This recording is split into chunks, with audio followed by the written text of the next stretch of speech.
Olá! Hoje a gente vai mergulhar num tema super relevante no controle de peso, sabe? A comparação entre semaglutida e liraglutida. Recebemos aqui um material bem interessante, incluindo os estudos STEP 8 e STEP 6, que colocam esses dois tratamentos lado a lado. Exatamente. Ambos são análogos do GLP-1, né? Aquele hormônio que ajuda a regular o apetite.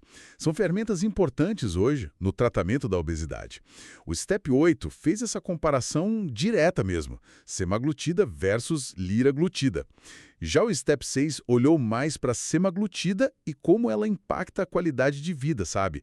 Com um foco específico em populações asiáticas. Isso.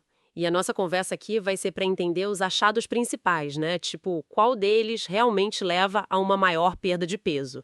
E como eles se comparam em termos de adesão ao tratamento, sabe? E os efeitos colaterais.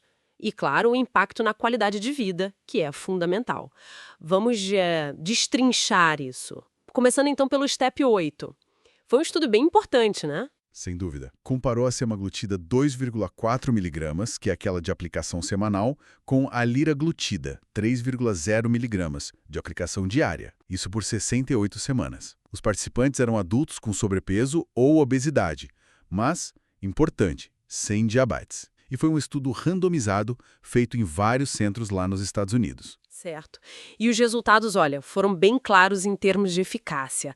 A perda de peso média com a semaglutida foi de 15,8% do peso inicial, já com a liraglutida a média ficou em 6,4%. Nossa, 15,8% contra 6,4%. É quase o triplo, praticamente. Uma diferença muito grande. Exato. Mais que o dobro. Uma diferença de mais de 9 pontos percentuais. É estatisticamente muito significativo e clinicamente também, claro. Com certeza. Isso significa que a chance de atingir metas importantes de perda de peso foi bem maior com a semaglutida, imagino. Precisamente. Os dados mostram isso claramente. Por exemplo, perder 10% ou mais do peso corporal. Quase 71% das pessoas no grupo da semaglutida conseguiram isso. No grupo da liraglutida, foram só 26%. 71 contra 26%? É uma diferença enorme. E para metas ainda mais ambiciosas, tipo perder 15 ou 20% do peso, a vantagem da semaglutida foi assim ainda mais nítida. As chances eram bem maiores. Entendi. E além da eficácia, outro ponto que sempre pega é a adesão, né? O pessoal continuar o tratamento. Como foi isso no STEP 8? Esse foi outro achado bem interessante. A taxa de descontinuação, quer dizer, de gente que parou o tratamento por qualquer motivo, foi bem menor com a semaglutida.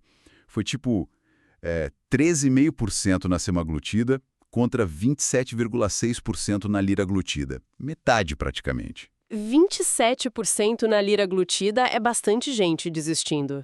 A conveniência da aplicação semanal da semaglutida deve pesar muito aí, né? Com certeza. Uma injeção por semana versus uma por dia faz diferença na rotina. Mas as fontes também levantam outras hipóteses, sabe? Diferenças na meia-vida dos medicamentos, ou seja, quanto tempo eles ficam agindo no corpo, e também diferenças nos protocolos do estudo para lidar com quem não tolerava bem a dose. Ah, como assim? No STEP 8, por exemplo, quem não tolerasse a dose máxima de liraglutida, os 3,0 miligramas, tinha que parar o estudo. Já com a semaglutida, se a pessoa não tolerasse os 2,4 miligramas, ela podia continuar com a dose um pouco menor, de 1,7 miligramas.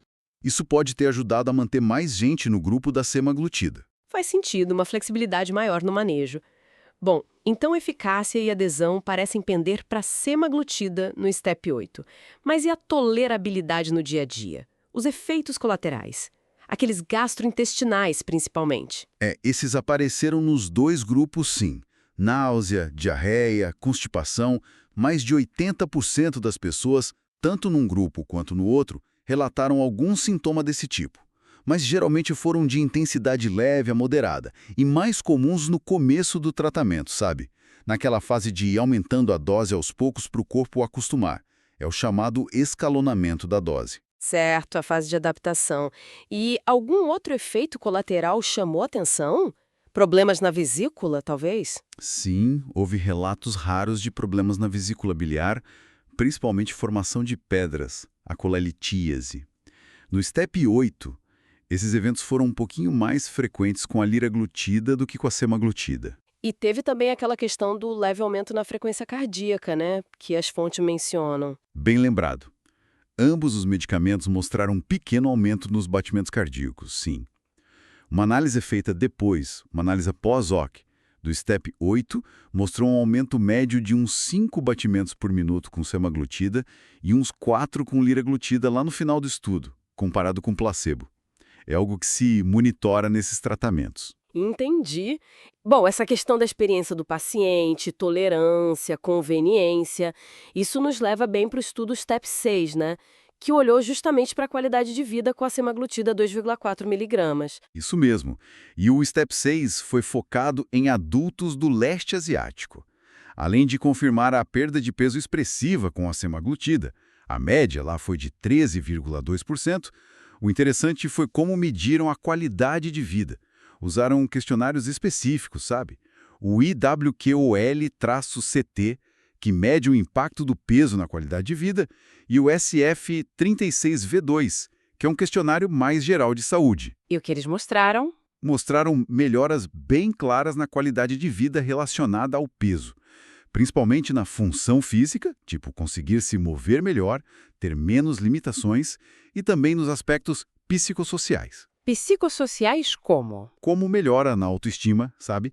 E menos desconforto em situações sociais por causa do peso. No questionário geral de saúde, o SF36V2, a melhora mais nítida também foi na função física. Então, juntando as peças do STEP 8 e do STEP 6, o que isso tudo significa na prática para quem está buscando tratamento para a obesidade? Olha, o STEP 8 sugere com bastante força que a semaglutida 2,4 mg semanal, para quem é elegível, claro, oferece uma perda de peso bem maior e parece ter uma adesão melhor do que a liraglutida 3,0 mg diária. E o STEP 6 vem para complementar mostrando que esse benefício não é só número na balança, né?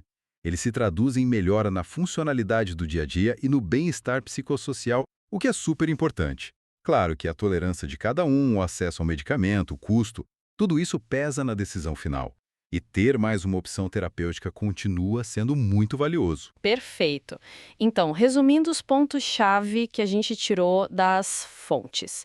Semaglutida, 2,4 mg semanal, mostrou superioridade em perda de peso e adesão no STEP 8 quando comparada à liraglutida 3,0 mg diária. Exato. E o STEP 6 reforça que a semaglutida também traz um impacto positivo na qualidade de vida, tanto física quanto psicossocial. Isso aí. E lembrando que ambos têm um perfil parecido de efeitos colaterais gastrointestinais, que geralmente são manejáveis, especialmente depois da fase inicial de ajuste da dose. E a taxa de gente que parou por causa desses efeitos foi menor para a semaglutida no STEP 8. Ótimo. Para a gente fechar, fica uma reflexão que esses dados trazem, né?